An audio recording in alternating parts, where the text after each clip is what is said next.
Em apenas um ano de gestão do governo Cláudio Castro, do PL, o Rio de Janeiro viveu uma sequência de 39 chacinas com 178 mortes promovidas pelas polícias. Informações são do levantamento realizado pelo Instituto Fogo Cruzado, que reúne dados sobre a violência armada em parceria com o Grupo de Estudos dos Novos Ilegalismos da Universidade Federal Fluminense. O estudo mostra ainda que o governador é responsável por 2 das 10 maiores chacinas em operações policiais da história do Rio. A do Jacarezinho, há pouco mais de um ano, com 28 mortos, e a da última terça-feira, na Vila Cruzeiro, que matou 25 pessoas. A gente vai falar sobre esse assunto com a nossa convidada, Jaqueline Muniz, cientista política, antropóloga, especialista em segurança pública, professora na Universidade Federal Fluminense. Jaqueline, bom dia, seja muito bem-vinda.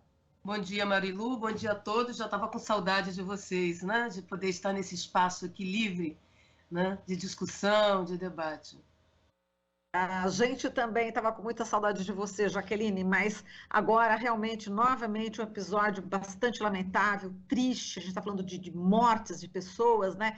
Das 39 chacinas sob a gestão de Cláudio Castro, a maioria, 31, ocorreram durante as operações policiais, provocando aí um total de 150 mortes, o equivalente a 84% dos assassinatos, ou seja, foram agentes do Estado, né, Jaqueline, que provocaram essas mortes. Qual que é a análise que você faz sobre mais essa operação policial que virou chacina sobre o governo Cláudio Castro e essas operações policiais em favelas?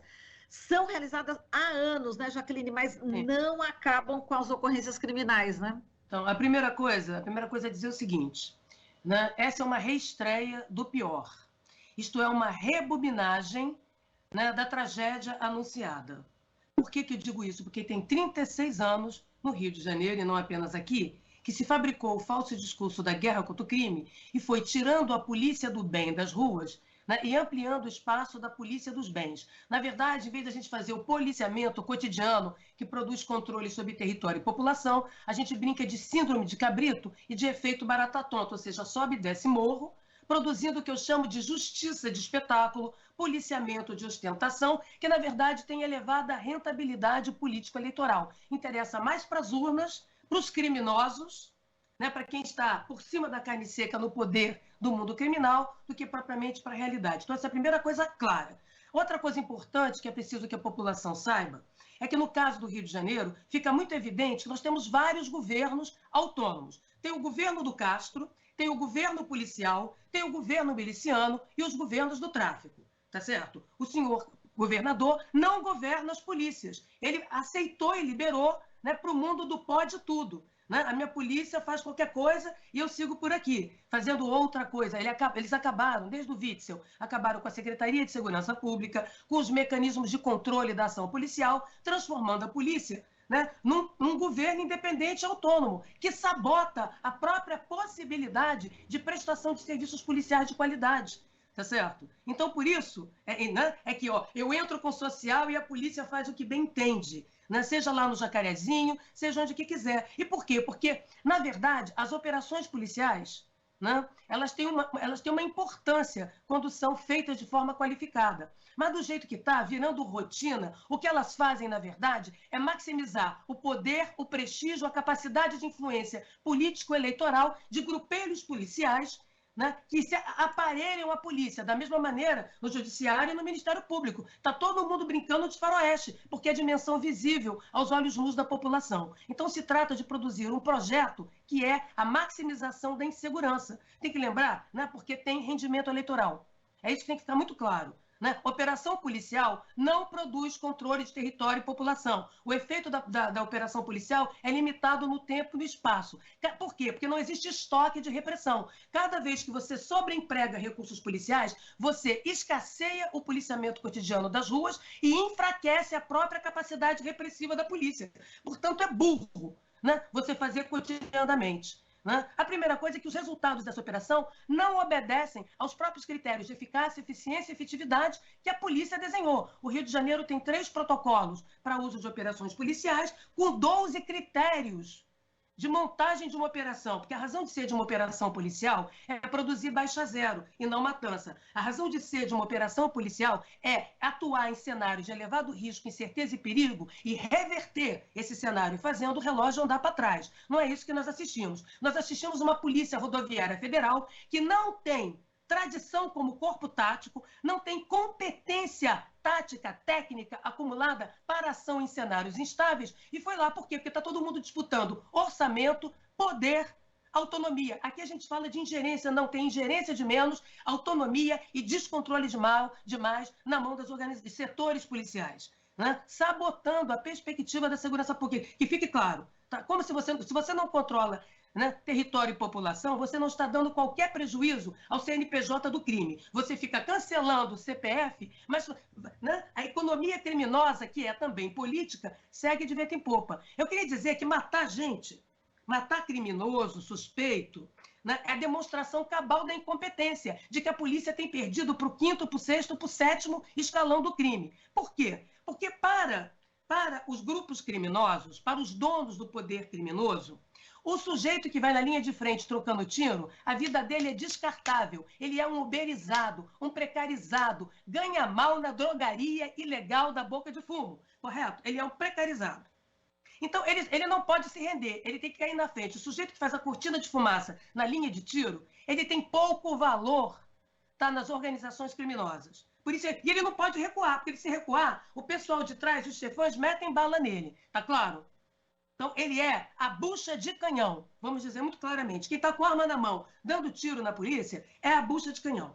A polícia, por sua vez, quando decide matar, ela está matando a galinha dos ovos de ouro. Então, os suspeitos, eles são mais valiosos para a polícia e para a justiça do que para o próprio crime, né? Então, quando você mata a galinha dos ovos de ouro da investigação e da inteligência, você está queimando o arquivo. Tá certo? Você não está aprendendo nada de como funciona o crime. Você não vai desbaratar crime nenhum. Muito ao contrário, o tiro, porrada e bomba cria grupos criminais. Tem 36 anos que o Comando Vermelho se desmembrou em terceiro comando puro, ADA, se expandiu Brasil afora, em parceria ou em disputa com o PCC.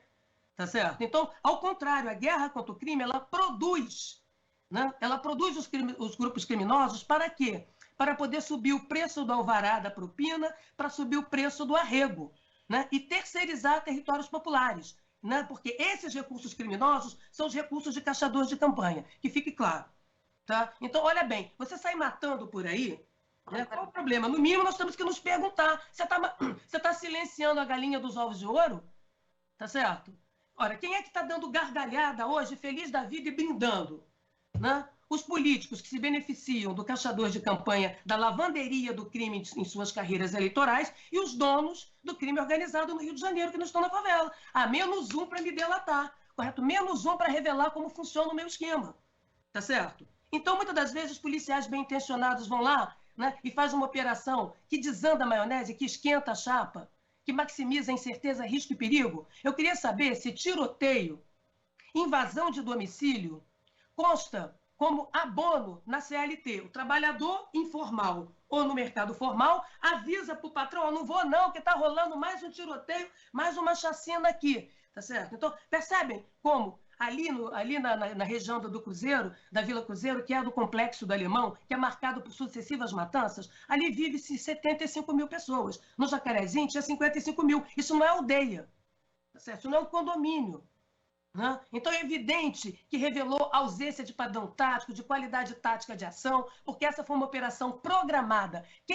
Uma operação programada, a polícia tem a vantagem da ação, porque é ela que inaugura a ação. Então, para que faz a operação? Para reduzir risco para a população, risco para o policial, risco para o suspeito e produzir resultados. Agora, ninguém apresentou o planejamento tático, operacional dessa operação para o público, porque não se dá satisfação. E aqui o governante, seja ele presidente, seja ele governador, seja ele quem for, brinca de animador de auditório, de garoto propaganda, porque essas mortes são ótimos palanques eleitorais. Nem pensem que essas mortes, tá, não vão maximizar. Sabe por que elas vão maximizar resultado eleitoral para determinado? Porque diante do medo aparelhado da população, todo mundo assediado pelo medo, você acaba naturalizando a matança. tá certo? Acaba naturalizando. Você quer alguma solução imediata. E solução imediata que não existe só pode ser feita de maneira autoritária, violenta e atrás das mortes tem uma coisa chamada corrupção. Então, quem é que está ganhando com a matança? Tá certo? Aqueles que negociam a vida do policial, né? Aqueles que negociam a vida de criminosos de segundo e terceiro escalão. Não é razoável que em 36 anos de fantasia de guerra contra o crime, as polícias sigam perdendo para o 10º escalão, para o 7º escalão. Porque, afinal, né, se você sai matando as supostas lideranças, não dá tempo, não é mesmo? E a outra pergunta é, você já viu alguma drogaria funcionar, alguma padaria funcionar fechada? Tem que pagar fornecedor, tem que pagar folha de pagamento, sabe? Tem que se defender do rival. Né? Então você acha que para os grupos criminosos interessa todo dia a fantasia do tiro, porrada e bomba?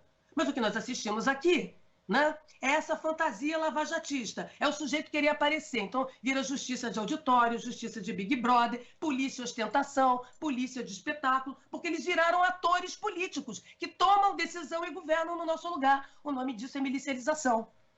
Tá? Então que fique claro que eu tenho avisado insistentemente que nós temos uma autonomização predatória do poder de polícia que chantageia o parlamento, silencia o judiciário e infantiliza, né, e algema em seu próprio gabinete o governante. Então é disso que se trata. Por isso, o senhor Castro, que era desconhecido da população, em 1 ano e pouco de governo, acumula esses resultados, porque ele não governa. Quando você não governa a segurança, você não governa absolutamente nada, porque segurança, né, quem tem a espada na mão, quem tem a capacidade de dobrar à vontade, também chantageia você, sua família, silencia, né, os seus aliados, não é mesmo? Então nós estamos assistindo a isso, a governos autônomos, criminosos ou policiais, né, que sabotam a perspectiva da segurança pública. Segurança pública não é o imediato, não é o aqui e agora do seu medo. Segurança pública é um horizonte que permite o amanhã. O que é segurança pública? Circulação de ideias, pessoas, valores, bens e serviços em larga escala. Ora, o que nós assistimos ali foi a inviabilização. O sujeito acorda às 4 da manhã, não sabe se pode sair para trabalhar, quem está fora não pode voltar, ainda tem o pessoal que fica no meio da balachada. Né? Então, são 75 mil pessoas ali, mas o entorno. Isso é segurança?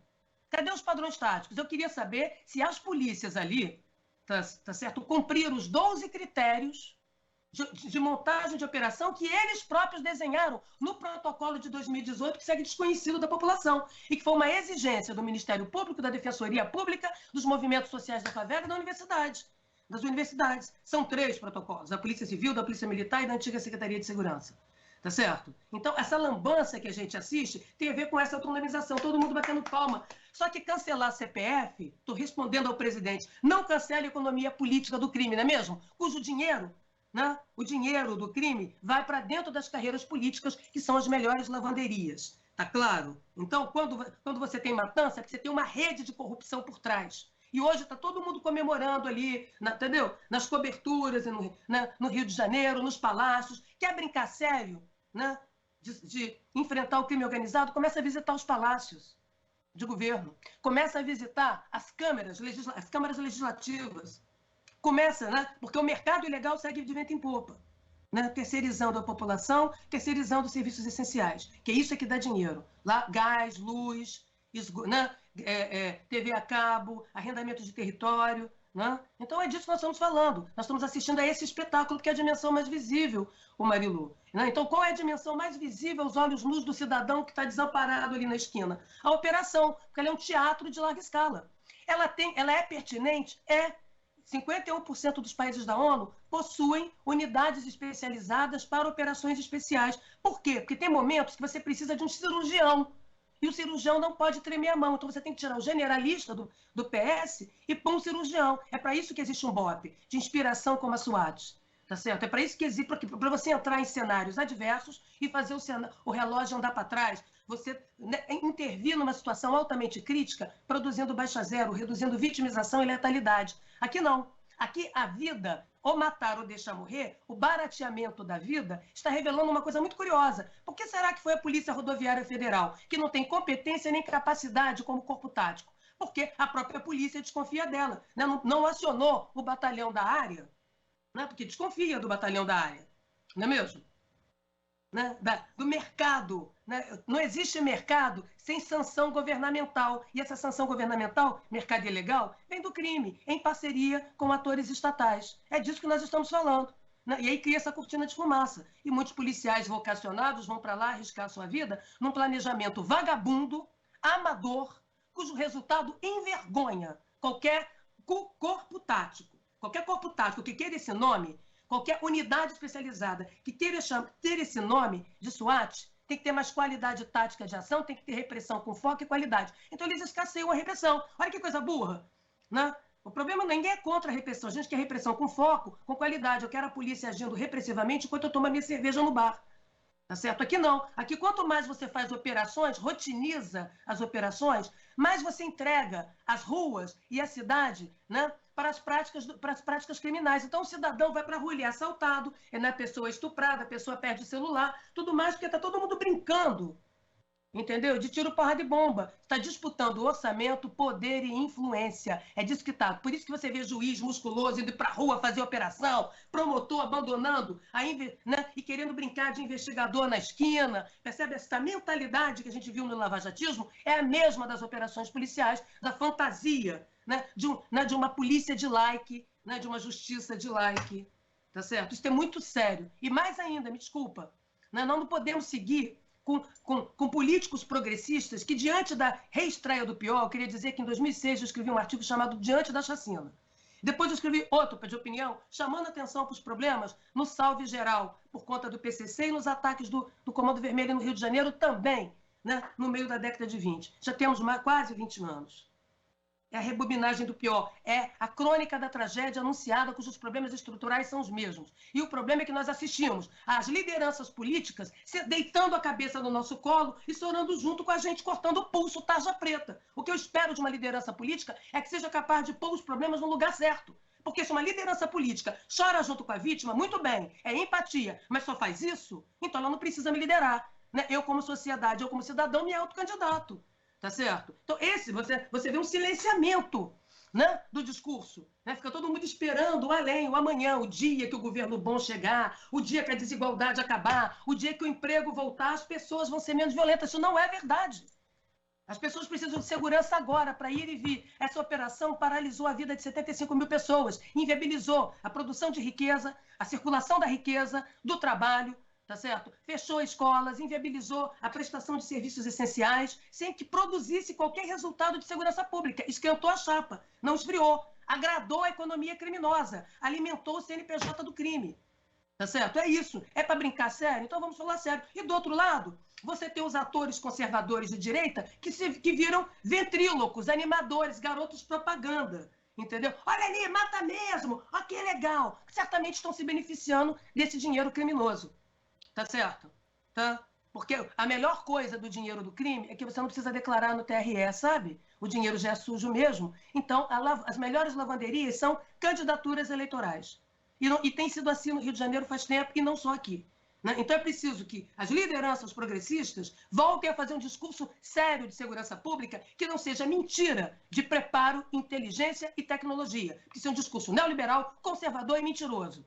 Tá certo? Né? Preparo não é individual. Se tem uma coisa que a polícia mais tem é preparo, cotidianamente, né? Porque ela está atendendo a missão política. Quem disse que a matança não atende a um projeto político? Atende a um projeto político. Promover a insegurança para todos nós ficarmos aqui reféns do medo e achar que não tem mais jeito, que o único jeito é esse mesmo. Tá certo? E, portanto, a gente abrir mão das nossas garantias e das nossas conquistas. Enquanto eu estou aqui assustada, morrendo de medo, porque o crime está cada vez mais Godzilla, mais monstro, mais não sei o quê, vão retirando de mim direito trabalhista, direito social, direito civil. Quando eu vejo, eu estou pelada, com uma arma na mão, tentando matar o meu vizinho. Isso se eu conseguir uma arma, porque o que eu saiba, o kit arma, por exemplo, de um fuzil, chega a 50 mil reais. E de uma pistola vagabunda, do tipo popular, entendeu? Você precisa de 15 mil reais para brincar.